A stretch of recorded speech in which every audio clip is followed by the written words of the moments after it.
Ramona, you're in Singapore. You got here on Friday. Like, it's not the first time your first visit to Singapore, right? You've been here a few times. Yeah, I've been here many times. I mean, Hong Kong is like a 3-hour flight away. So, yeah, growing up, just coming here with my family, with friends. Pretty sure I've come here for some kind of sports competition when I was still in school. I'm not entirely sure, but yeah, Singapore's always been, part of kind of growing up in Hong Kong. Do you remember exactly like what sport it was? It might have been rugby, I think, but we played rugby in like so many different cities around Asia. So I didn't know you played rugby. hmm Like, how long did you play rugby for? I started in high school because it's very common in Hong Kong. There's a lot of money that goes into it. The Hong Kong Rugby Football Union is a really big organization, so a lot of opportunities for kids to get into it. And I started when I was 14, more because it was just convenient and available, and all my friends played as well. So I played team sports like basketball and rugby, and I just kind of went back and forth between the two. Do you think rugby made you tougher than you were? Yeah, I mean, contact sport, right? Anything where you need to have a mouth guard and there's like risk of head injury. But yeah, I think, tackling, getting tackled definitely helped me out. And you said you've been coming to Singapore since you were young, so fighting here must feel like nothing. It feels like a second home to you. Yeah, I mean, the climate is the same, the humidity and everything. And at first I was kind of like, oh, man, I need to come out here earlier to like acclimate to it. But I mean, I grew up in this kind of climate, so. Yeah, I was thinking that when they announced this fight for UFC 275, that you would maybe come out here to do your camp, possibly because you do have roots here in like Southeast Asia with Thailand and even in even in China too. So why did you decide not to come? Because the program at Syndicate is just, basically my base. And so the longer I'm there with them, the better. So, my head coach is over there. My training partners are all out there. I've got a whole routine there. The UFC PI is over there. So the nutritional support, S&C and all that. So it's kind of really hard to like move my camp anywhere else when everything I need is really there. Also, with training partners, having girls who are like my size, or around my size, because the issue that I had a lot of the times with training in Asia is everyone's a straw weight, so it's like not realistic, for me being like featherweight, or like at lowest a bantamweight. So, yeah, it just made sense to kind of stay out there. And then I was thinking about coming out to Thailand like a week earlier, but then the hour that I'm fighting, 6:30 in the morning, like I'd have to be training in the middle of the night. And so we just decided like, we're just going to stay out there for as long as we can, since I'll be sticking to really Pacific time, and then come out here for fight week. So it's not much of a difference for you except for the light. Yeah, it's weird. So it's like up at like 2 in the morning and like going to bed at like 4, 5 p.m., which is a little weird because it's like not really local time, but like kind of coming close to, just because, you want to be up and like awake and like have your meal and, do what you need to do in the morning before you get on that bus, go to the venue, and then, get into a fist fight. So Yeah, exactly. It's a very odd situation. I think they had it on Fight Island as well. I think they were fighting at like 2 in the morning. yeah, it's just very weird to be up and there's no sun, and then your body's like, you're trying to get your body to wake up. Like it's definitely a challenge, but it's an adventure. Yeah, and I just wanted to rewind back to your debut, right? Short notice. Is there anything that you would like to reveal now about like what transpired ahead of that fight, maybe? Because nothing goes to plan. I mean, Sure. you could say that fighters are good at like having a great poker face and kind of, I don't want to say lying, but For twisting sure, the for truth, sure, for ahead of sure. the fight. So was there anything there, for yourself? I mean, I was injury free, and so I think that's like obviously the main goal out of any fight camp, even though my camp was like a week, or pretty much non-existent. But I was like well rested because I just fought the month before, and I like took some time off. I went on a holiday, and a lot of times you can say like, oh, you didn't have a camp, but like I felt good. Like I was like, I didn't have any stress on my body. Like I was well rested, and you know, there wasn't any kind of mental stress of like being in camp and like pushing my body and then knowing that there was going to be, you know, that date coming closer and closer. So there was a benefit in that aspect. And so when I got the call, it was just, you know, let's just go out there and have fun. Like very little to lose because, you know, it was 1 week. So yeah, I wouldn't say there was really anything. It was more me just like being excited, maybe overly excited, and then having this kind of feeling of needing to like prove like, oh, I belong here, you know, like I can be, you know, I'm tough, but you don't really always want to be tough. You want to be smart. You want to fight smart, you know, and it's not always like needing to engage and like give the crowd what they want, you know, which feels great, you know, they like love that, but it doesn't get you the win at the end of the day and doesn't help you conserve your energy and like push it where it counts. So I think that's definitely one thing that we've been working on this camp. Do you push that out of your mind, your debut, since it was, like you said, basically a week Yeah. you know, ahead of the event? I mean, there's so many takeaways from that experience, so many things that I learned, so many things that I look back on, like I wish I did this, I wish I did that, like how did I feel? So it was incredibly valuable. Like I wouldn't say I like pushed that on my mind. Obviously, more time to prepare is better than no time to prepare. So it was just good to like get in there and know what it feels like to walk out, you know, be at the apex, go through all the medicals and like the whole process of that. And so now it's kind of familiar to me. You know, I know how it goes. And yeah, it's just, you know, more experience to draw from. Yeah, and now this time around, you are going to go into a stadium, a huge stadium, you know, walking out. It's going to be a different experience for yourself, you know, and how exciting is that though, you know, being able to fight in front of a big crowd, you know, I mean, especially in Asia. Oh yeah, super exciting. I mean, when I got the call for this fight, you know, it was kind of like June 11th. And then we were kind of like, oh, it's like really soon, like why? And then we realized it was Singapore. And so it's kind of like, then you think about the logistics of it all, but at the same time, what a great opportunity for me to be able to fight close to home. So it's kind of a no-brainer to be like, all right, first Asian card since the pandemic, like, and I get to be a part of that, you know, obviously a stacked card too at that. I mean, it is 6:30 in the morning, so I mean, I don't know how many people are going to be there for the early prelims, you know, 'cause prelims don't even start till like, 8 o'clock, I think. But I'm fine with it. I mean, I'm sure it's going to be like quiet, so there are going to be people there, but mostly I can understand everyone's holding out for like the 10 a.m., you know, main card. But it works out for me because I'll be able to fight, get it done. It's not going to be that many people. There's going to be some people. And so it's kind of sort of like almost like a smaller version of a stadium crowd, you know, because then I'll feel the stadium and the space of it all, but it won't be like packed. So I feel like it's a really good kind of stepping stone to get there. And then I'll be done by 7 o'clock and I'll get to just enjoy all the fights, main card, you know, enjoy the city. Was this fight originally at featherweight? It was originally at bantamweight. Okay. Why did they decide to switch that up? We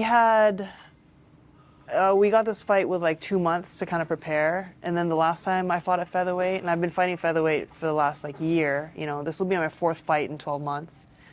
And my body was just acclimated to that weight, and so for us to like kind of do this 2-month cut, and we were like doing it in like, you know, the way that you would do, just like slashing calories and all that. And then it got to a point where my body was like not really responding very well to that. And so it kind of just became like, all right, do we get ahead of this like 2 weeks out? And we're like, okay, we figure out if there's like some way to change this, or do we just like go for it and then risk like killing myself to like try to make that weight that I haven't made in like 2-3 years? Or do we kind of, you know, with the time that we have, like try to just get ahead of it and then just see if like we can do this one, and then after this actually take a good amount of time to like reset my body down to get to a bantamweight weight in a healthy way, you know, rather than like try to kill myself with like just 2 months to kind of cut all that weight down. So yeah, that was basically what it was, and then we just thankfully we're able to work it out. Yeah, and you got the experts at the PI helping you, which shows that it's not like you just using bro science to tell Yeah. everybody, oh, I can't make the weight, Yeah. or whatever.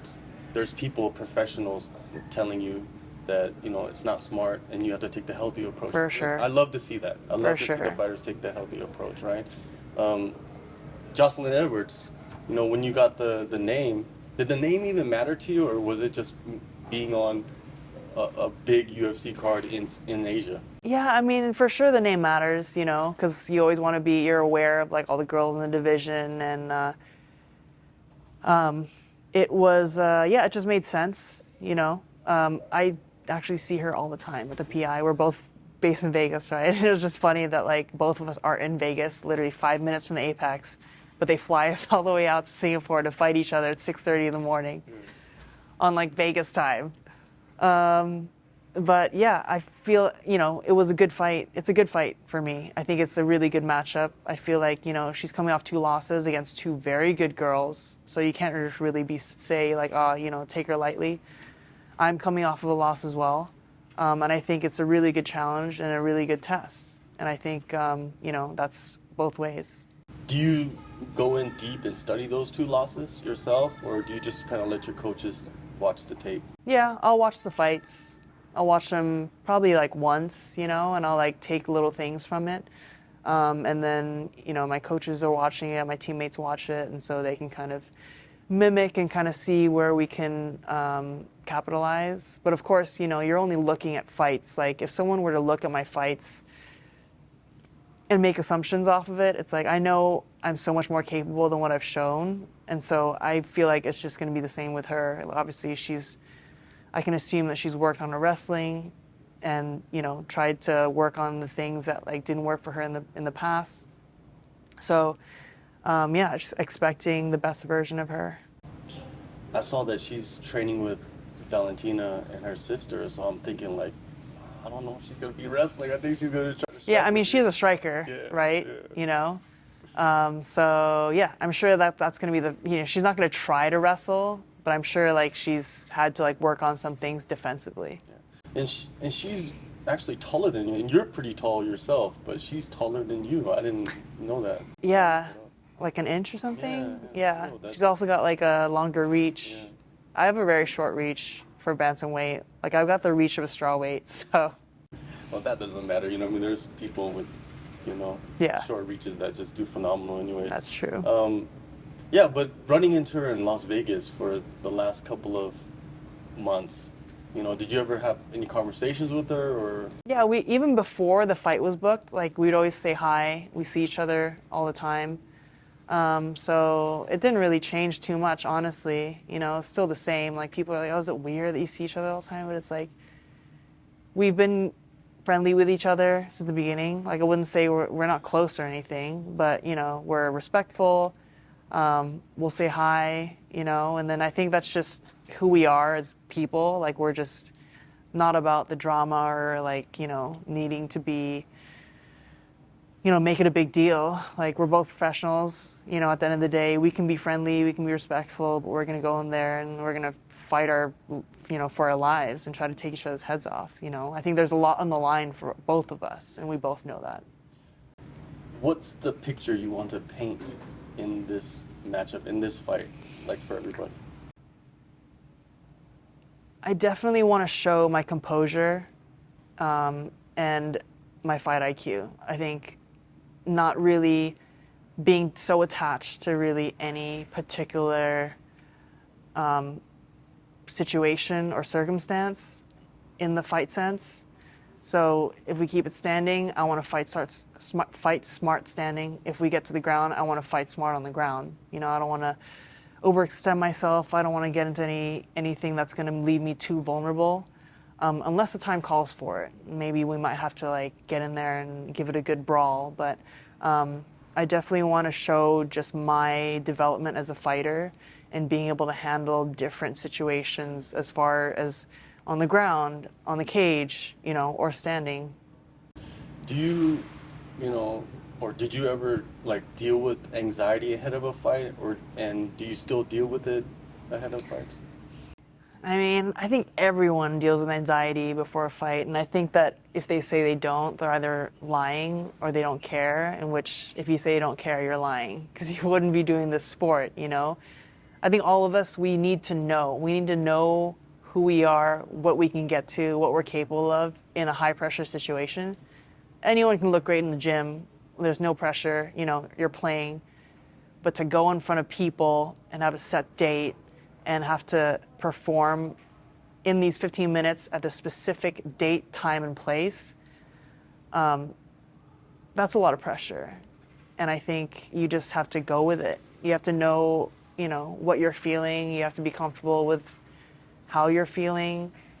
Express it to people that are close to you, you know, people, your coaches, your training partners, because it's just normal. It's normal to like have a bit of doubt, have a bit of fear, but like, what are you going to do with it? You know, like, you're not just going to say like, no, I'm totally fearless. I really don't care. You know, it's going to be great.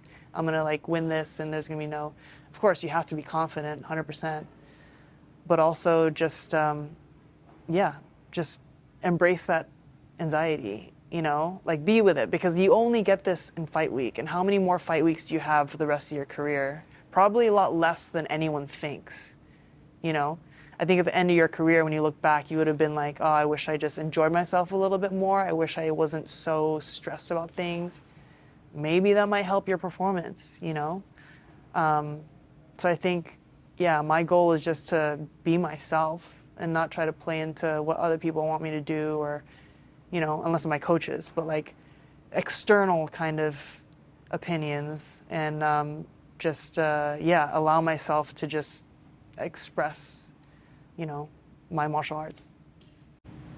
And dealing with that, you know, I mean, like people commenting, messaging you, you know, they could be positive, they could be negative, they could just be all out weird. You know, do you look at that stuff, or do you kind of avoid it? Sometimes it's like, if you know, there's a betting site that posts a picture, I'm not gonna go look at comments, you know. Yeah, some comment, I mean, if it's on my page, I'll see it, you know, and sometimes it's funny, sometimes it's constructive, sometimes it's true. I'm like, oh, that's true.